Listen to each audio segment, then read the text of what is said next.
Sejam todos bem-vindos ao Flow Podlip, onde que a gente conta histórias, fala sobre situações e rimos um pouco. Hoje vamos abordar um assunto meio triste no tempo da ditadura militar, que é sobre a censura.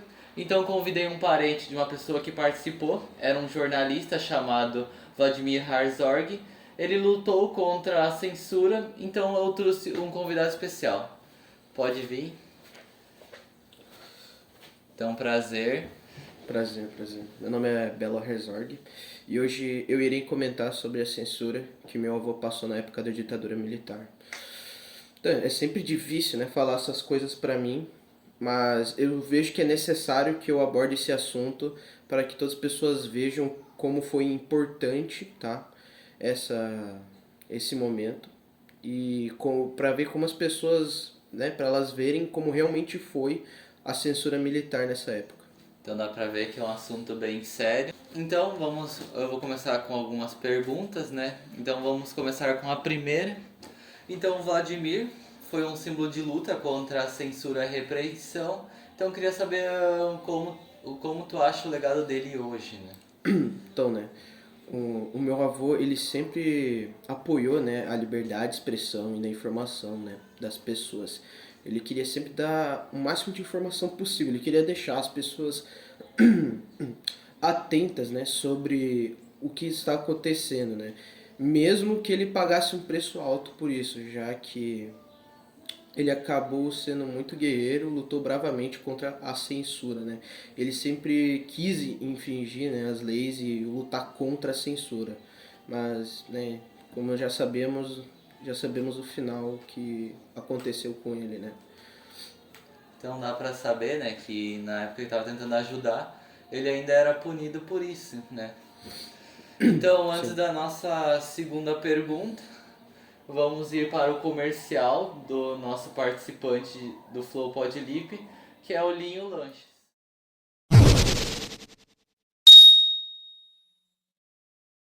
Ei, você que está com uma grande vontade de comer um cachorro quente ou um X, coma um Durinho Lanche! Pode ter certeza que é o melhor de Lajada. Faça o L, não S. Esse aqui. Já encomendaram o seu?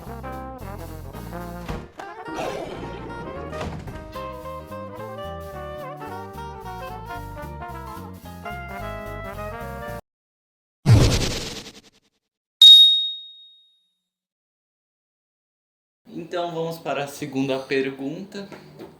Como a censura afetava o cotidiano da família Herzog e como o ambiente para vocês naquela época? Então, minha família tinha um período de medo viveu um período de medo constante naquela época. Meu avô, ele sabia que ele era monitorado e que qualquer palavra ou texto poderia ser proferido contra ele até no tribunal, né? Podendo ser preso e essas coisas. Minha mãe e minha avó nunca teve esse sentimento assim de medo todo dia, né?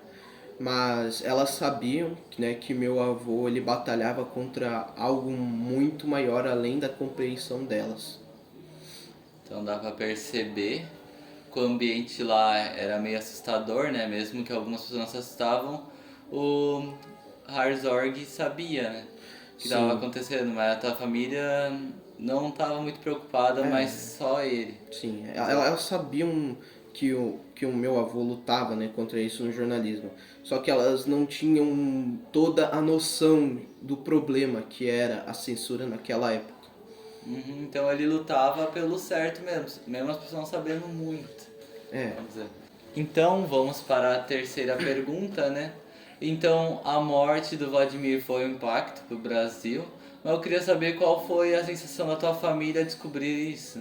então, na época foi devastador, né? Além da minha mãe ter que lidar com a morte do meu avô, ela teve que lidar com a brutalidade de tudo aquilo, né? Já que o governo, ele alegou que meu avô teve a morte dele, né, foi de suicídio, né?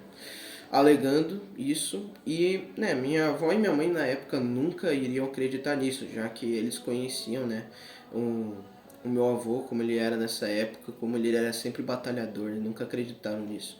Elas lutaram, né, para que a verdade viesse à tona, custe o que custar. E né, sabemos que no final a morte do meu avô não foi em vão, já que nessa mesma época ainda foi revelado todos a sujeira debaixo dos panos que o governo tinha deixado sobre a morte do meu avô, né?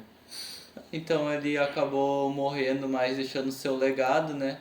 E conseguindo o que eu queria, porque acabou que deu certo, o que ele estava tentando fazer. Então, antes da última pergunta, né, do nosso podcast, vamos para mais um comercial.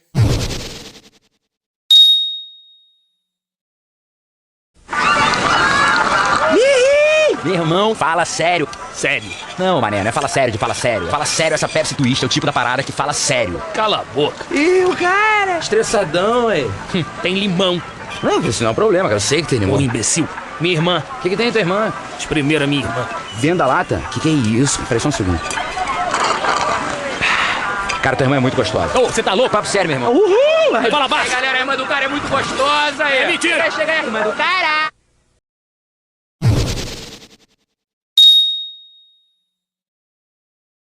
Então vamos para a última pergunta, né? Então, o que o legado do seu avô significa para você e para a nossa luta pela liberdade de expressão de hoje? Cara, eu acho que é um lembrete de que a liberdade de expressão deve ser defendida, né? Custe o que custar.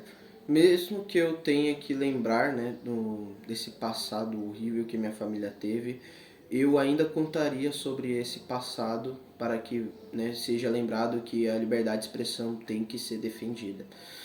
Eu acho que a gente tem que lembrar para a sociedade, né, como uma sociedade, a gente deve lembrar que a liberdade de expressão não é um conceito, ela é a base única para que a sociedade possa ter opiniões, né, sobre tais coisas, como o próprio governo, né, para que a gente tenha até um país justo, né, não tenha censuras, nada que possa ser contra.